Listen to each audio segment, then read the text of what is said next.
You're listening to the Business Wealth Impact Podcast, your source for empowering information and cutting-edge ideas from the world's top minds. I'm your host, Jeanne, founder of seven-figure coaching company, Jeanne International. Join me on a journey to unleash your potential and create your highest success. Welcome to Business Wealth Impact. Hello and welcome to another episode of Business Wealth Impact. Today we have Heather Holmes, who is the CEO of Publicity for Good, a mission-driven communications firm. Now, Heather is also a former Miss Ohio International, has been featured in Fox, Business Insider, Create and Cultivate, and USA Today for her story of living full-time in an Airstream for 3.5 years while running the agency and building a seven-figure company. She's also the mom of a two with one on the way and lives in the mountains of North Carolina, living off the land on their homestead. Welcome, Heather. Yeah, I'm so excited to be here. Okay, so very interesting life story. You were in an Airstream and you were telling me before we went on air, what happened in the Airstream? Because it was more than just the 3.5 years. Stuff happened. Oh my gosh, so much. So how we even decided to live in an Airstream was at the time I was dating someone and, he was in the Navy and we're like, okay, well, what's next when he's out of the Navy? We spent about a year doing research, watching all the YouTubers. We knew we wanted to live nomadically. We wanted to travel the country to figure out where we wanted to live. I had my company, Publicity for Good, so I could work really from anywhere. We settled on getting an Airstream, 23-foot Airstream. It's one of those silver looking lining Airstreams that are super trendy to take photos with. And we got the Airstream. And with that, the intention was to figure out where we wanted to live. So we mapped out every state. And then from there, we looked at Texas. We looked at Colorado. We looked at North Carolina and Tennessee. And then we chose North Carolina. And then I was still, running the business, working from my phone, working from Wi-Fi and hotspot. I started Publicity for Good for my mom's basement back in 2015. I worked at an ad agency prior. And at the time in the Airstream, Austin and I were in the Airstream. We were just dating. We were probably doing 6 figures, maybe 300,000 in run rate. And gosh, in those 3.5 years, we got engaged, we got married, and then the pandemic hit, everything closed. The only thing we could do was work. The only thing we wanted to do was work. And then if you remember that March, there was such uncertainty. We lost like half of our business that March because at the time, a lot of our clients, we primarily work with purpose-driven brands and people. So that could be consumer brands or coaches and entrepreneurs. So we lost half of our business in March and we had to work really hard to build it back. And our first $1 million year was from our Airstream during the pandemic. And I'm a publicist at heart. I thought, wow, we have a really good story, running a 6-figure company from an Airstream. The silver lining of COVID, right? We're living in an Airstream. And literally we were on Business Insider, Inside Edition, Fox News, WGN, USA Today. It was a dream, to be able to tell our story. And since then we've been scaling ever since, and we'll never get rid of our Airstream. People ask hey, will you get rid of your Airstream? Too many memories, right? Right. So much happened in that Airstream. Right. And you probably use it for family vacations as well, right? Yeah. Well, I'm excited to take it on the road.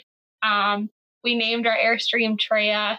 So it was really our first kid. Oh.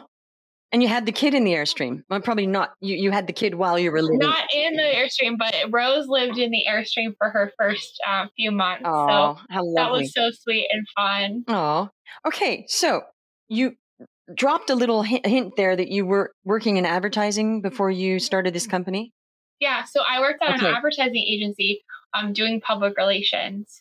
So everything that I learned now, I learned while I was at that agency. Okay, and what motivated you to start the business in the first place? Because you wanted to be free? Well, it was a couple of things. My dad and uncle were very successful entrepreneurs. So I watched two very humble people build a business, like building a business at the time in the 80s with real estate. That was the business vehicle, building a net worth of $50 million, but Mm, humble, working all the time, wearing sweatpants, right? Like just doing the non sexy business things, right, to scale. And then fast forward, my dad passed away my senior year of high school when I was 16. Then my uncle died, and building a business in honor of them was the only way I felt like I could build a legacy. So I had that, bug inside of me. But then when I worked mm, at the ad agency, it was examples of like we were managing social media for some really big brands that were paying a lot of money. And I mhm, didn't know anything about strategy around social media, but intuitively I got it. And I questioned, mhm, how do I, as a 20-year-old, have more followers on Twitter at the time, Facebook, Instagram, than these big brands that were paying our agency money?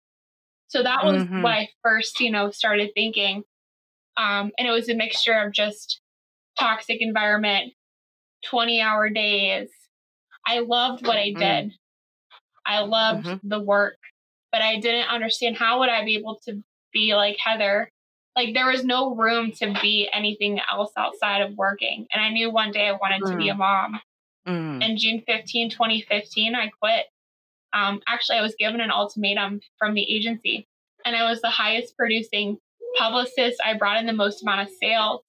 But at the time, I say I was making lemonade money, meaning right. I was doing Beachbody, and I did network marketing, and I wasn't making a lot, but I learned so much about business and mindset that I was given an ultimatum: do that or work for us. And that was like the pivotal moment where I'm like, okay, I'm gonna just quit. Mhm, And I moved home to my mom's house June 15, 2015.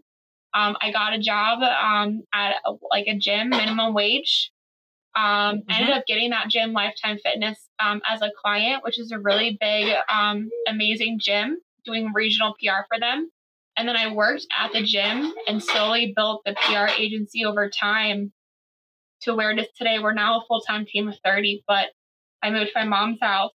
You know, I started building the company. I started doing PR for a lot of really successful people in the ClickFunnels community and coaches. And the business mm, really grew from referrals and posting on Facebook client wins. And everyone mm, wants to be on TV. And that's really mhm. the story of how it scaled. Everybody wants to be on TV. That's a good selling point. Yeah. Okay, so you mentioned something about humility in business. I hear this all the time. When people say who inspired you, they always say my mentor who was so humble and kind to people. Mhm. So again, today I was reading a book and they were asking people, who were your mentors? And they said I was, that was the best person to have as a mentor because they were humble. So this is a theme. Yet there seem to be a lot of people in business that are not humble, and I feel like it's a good trend that we're hearing more about humble people that are good people. So that is very edifying. Now, you got into this in 2015. Safe to say that PR, ads, and everything has changed a lot since 2015, right? Yeah. Okay. Now, I happen to know that PR people that I know that are friends of mine tell me that it's a lot harder to get traction now with PR. Like you have to do a lot more to get the results than you used to. Would you say that's true? I would say it's true and that the strategies have evolved and changed. So what used to work in the past doesn't work anymore. Like post pandemic, not as many people are doing desk side interviews in New York City. A lot of media companies have consolidated. There's a lot more independent media companies or publications you can write for, right? Media members, producers, and people who write articles care about impressions. Before it was like a really good story that was factual. Now a lot of it is based on impressions or writing stories Mm, that are based on trending topics as well. So things have definitely evolved over time. There's still so many media members who are doing earned media, but things have evolved and now there's more paid opportunities or producers will charge you to be on air. So things have definitely changed. mm. Okay. So has it become harder for you to get your clients on TV? No. And I think No. it's because of a couple of reasons. It's because I've been doing this for over a decade. I really have crafted the psychology of pitching. Like, I only want to Mm. pitch for the rest of my life. I love pitching. It's the one thing that I'm obsessed with.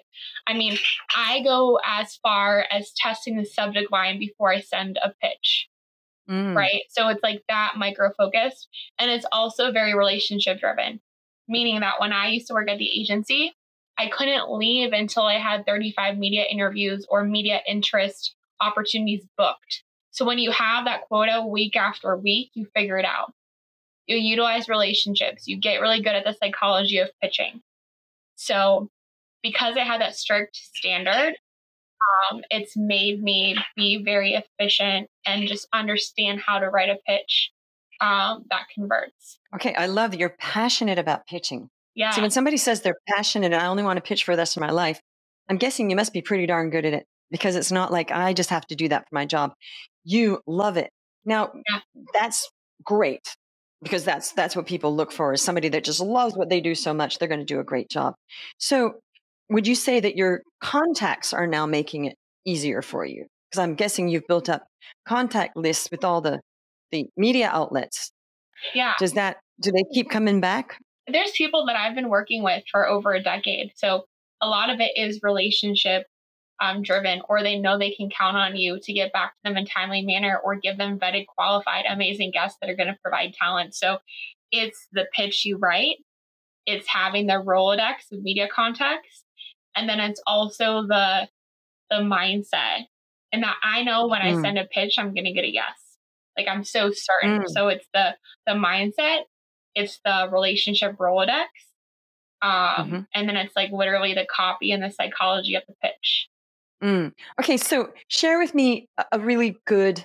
You were sharing some before, but share a really good. You don't have to name names. Yeah. A good success story that a recent one. Yeah. I mean, I'll do two quick little stories. One, an example is an entrepreneur who at the time was just making six figures. Okay. And he was focused on Facebook ads. And prior to this, he was a pizza boy. So I always try to pull back like who they are and what's the story. So we build out the story from pizza boy to six figures. We knew June 30th was National Social Media Day. So that was the hook anchor. That pitch literally allowed us to do 3 regional TV segments on major stations like ABC, CBS, NBC, and Fox. We got 3 stories in Business Insider in the same week, got to put an opt in for people to join his offer and email list. Okay. He then took all of the images of himself on TV, changed them on social. People who are on the fence of working with him started working with him. He was so good at traffic and funnels and all the magical marketing stuff. He put all the logos above the fold. Then he started using the press and the TV segments through raw clips in his retargeting. And he scaled so fast to 7 figures.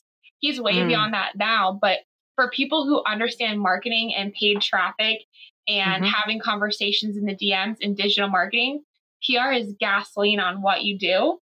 mhm, And most people in the space and coaches are like one hit wonders, meaning like, oh, mhm, here's an article and I'm done.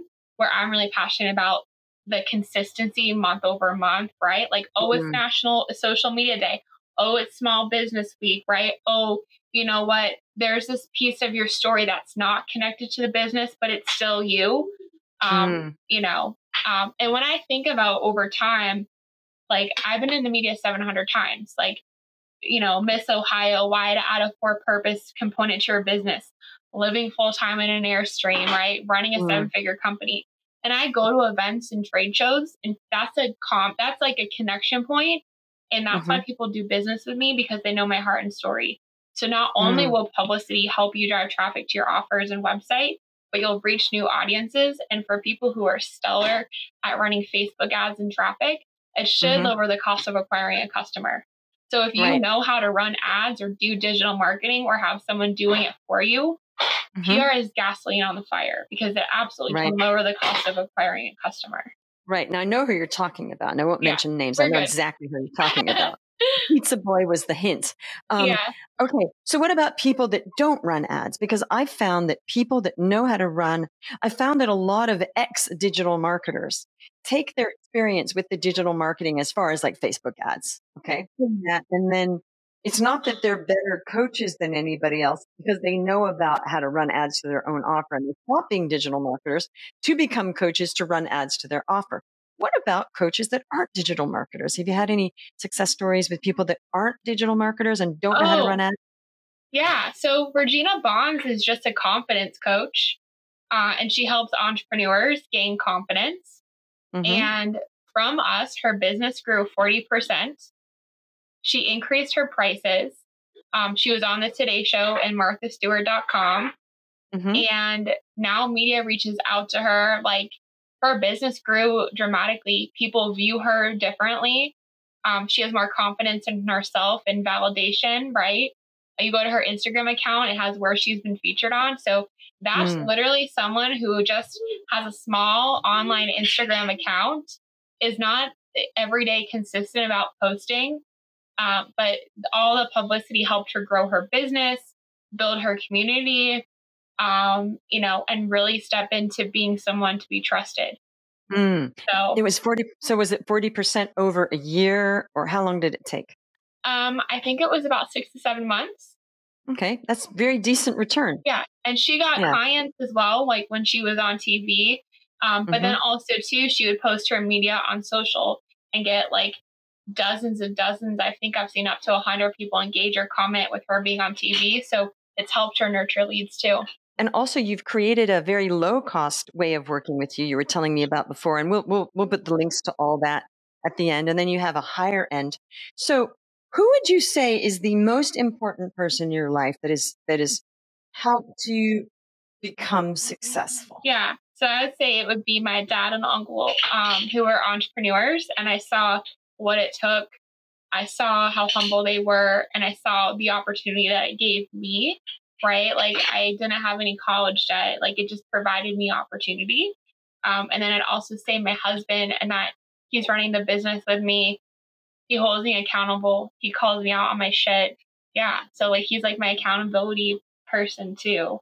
And like, we're running Mm, the business, and he's helping me with the kids, and like, he sees everything. wow. So you had three good men around you Yeah. showing you how to make this happen. That's Yeah. wonderful. And then the And I kids are have a running. lot of the kids are running around. I have a lot of female entrepreneurs that are good friends, that are way ahead of me financially. And, I talk to them, I text them, I only have 4 to 5 people whose content I watch that I go to for inspiration.